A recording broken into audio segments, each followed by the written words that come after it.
Dear students, Assalamu alaikum. My name is Professor Abdul Ghafoor and I am your physics tutor. ये है second video first year वालों के लिए जिनके MCQ 8 तक हो चुके थे, तो अब हम उसके बाकी MCQs को आइए डिस्कस करते हैं। MCQ number 9. How many meters will a 20 kilogram ball starting from the rest fall freely in 1 second? Options दिए हुए हैं, लेकिन हम डायरेक्ट ऑप्शन से कभी भी सॉल्व नहीं करेंगे क्योंकि न्यूमेरिकल बेस्ड जो MCQ होता है उसके पीछे कोई ना कोई मैथमेटिकल फार्मूला होता है।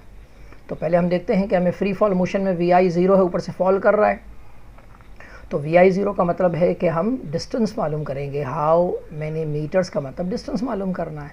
तो second equation of motion S = VIT plus half T square में VIT तो 0 हो गया, बाकी जो बच गया वो है हाफ GT स्क्वायर। यहाँ जो हाफ GT स्क्वायर है इसमें VIT 0 इसलिए हो गया कि फ्री फॉल मोशन में स्टार्ट हो रहा है रेस्ट से। तो अब हमने T की वैल्यू पुट करनी है, कितनी दी हुई है 1 सेकेंड, तो 1 का स्क्वायर 1 हो गया और हाफ G होता है 4.9, तो correct answer is 4.9 metre. MCQ number 10. How long does it take by a car going 20 metre पर second to stop if it is deaccelerating at 7 meter per second square? Options दिए हुए हैं 4। अब यहाँ stop की बात हो रही है तो इसका मतलब है फाइनल वेलोसिटी 0 है। तो ये जो फार्मूला है VF = VI + AT, first equation इसको हमने अरेंज कर लिया। इसमें VAF 0 है और A की वैल्यू -7 है, तो उसको हम सॉल्व करेंगे 7 4 28, तो इस फार्मूले से हमें आंसर मिल जाएगा 4 second. MCQ number 11. During the projectile motion, the acceleration of the projectile along the horizontal direction will be.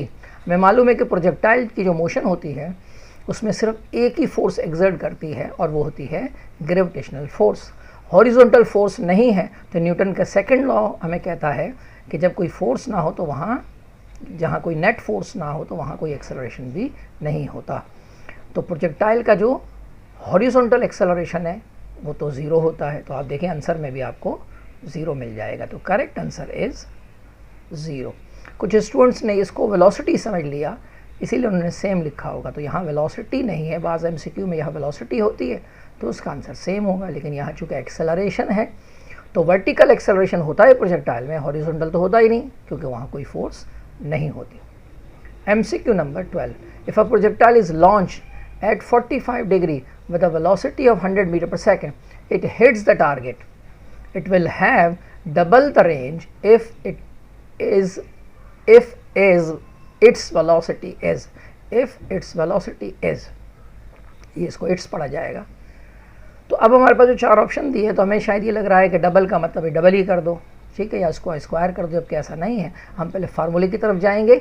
Maximum range का फार्मूला हमारे पास है R = V0² G कांस्टेंट है, तो फिर फार्मूले का रिलेशन हमारा बन गया R ∝ V²। लेकिन हमें चूंकि इसका रिवर्स प्रोपोर्शनल फाइंड करना है तो इसका रिवर्स प्रोपोर्शनल हो गया कि वेलोसिटी प्रोपोर्शनल है √R। हमें R कितना है, रेंज कितनी करनी है, तो यहाँ देखिए न्यूमेरिकल में दिया हुआ है कि रेंज को डबल करना है, यानी R की जगह हमने 2 रख दिया, तो वेलोसिटी कितनी इंक्रीज़ हो जाएगी, √2 टाइम्स इंक्रीज़ हो जाएगी। और इनिशियल वैल्यू कितनी दी है 100, तो √2 टाइम्स अगर इंक्रीज़ हुई और उसको 100 से हमने मल्टीप्लाई कर दिया तो ये कैलकुलेशन से आप इसको निकाल सकते हैं। √2 की वैल्यू होती है 1.4142 मल्टीप्लाई बाय 100, तो आंसर आ गया 141 मीटर पर second. MCQ number 13. If a car is travelling at a constant speed of 20 metre पर second round a curve of radius 100 metre, its acceleration is. तो 4 ऑप्शन आपको दिए हुए हैं, तो आप देखें कि इसमें हमारे पास बात हो रही है कर्व की, यानी a body starts to move in a circular path. तो सर्कुलर पाथ का मतलब हुआ सेंटीपिटल एक्सेलरेशन, और ये हमारे पास सेंटीपिटल एक्सेलरेशन का फार्मूला। वेलोसिटी गिवन है, रेडियस भी गिवन है। अब यहाँ इस फार्मूले में आपने वेलोसिटी और रेडियस की वैल्यू रखी, 20 का स्क्वायर 400 होता है, डिवाइड बाय 100 बन गया 4 मीटर पर second square. MCQ number 14.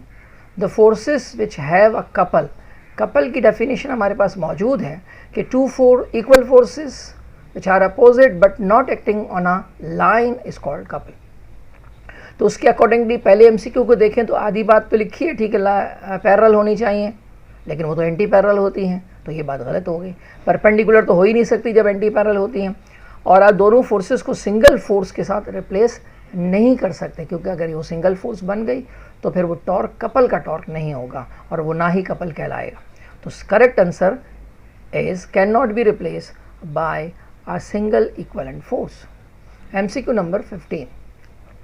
An object weighed 9.8 Newton, what will be spring balance read if the elevator is descending at constant acceleration of 0.2 metre पर second square?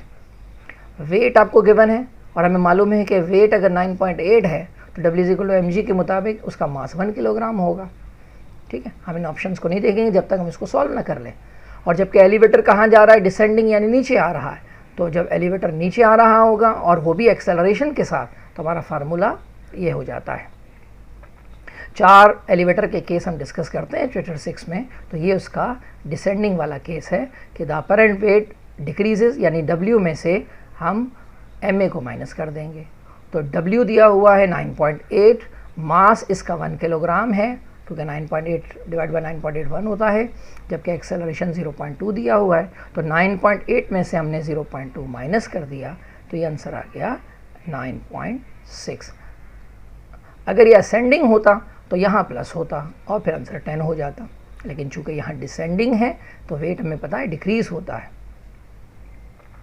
MCQ number 16, the rate of change of angular momentum is called. तो न्यूटन का second law हमें पता है कि rate of change of linear momentum is called force.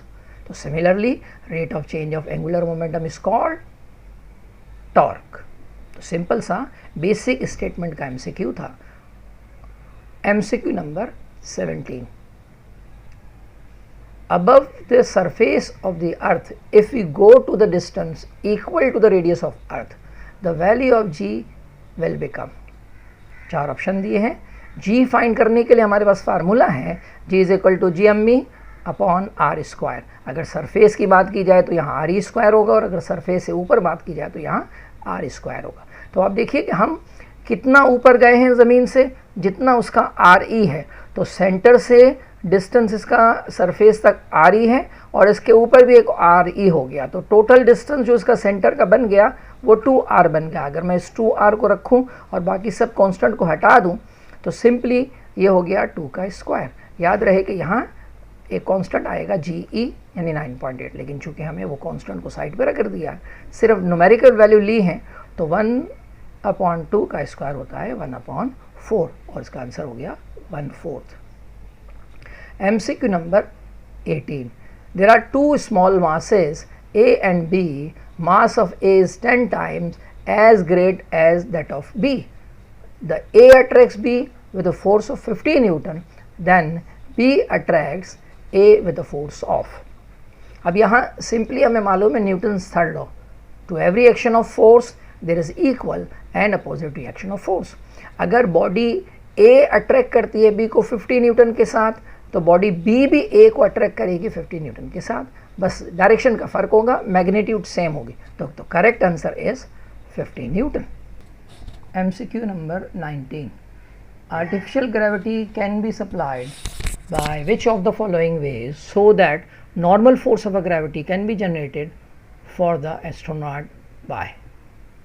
4 option दिए हुए हैं। Rotating the spacecraft, keeping the spacecraft stationary, back and forth motion of spacecraft, up and down motion of the spacecraft.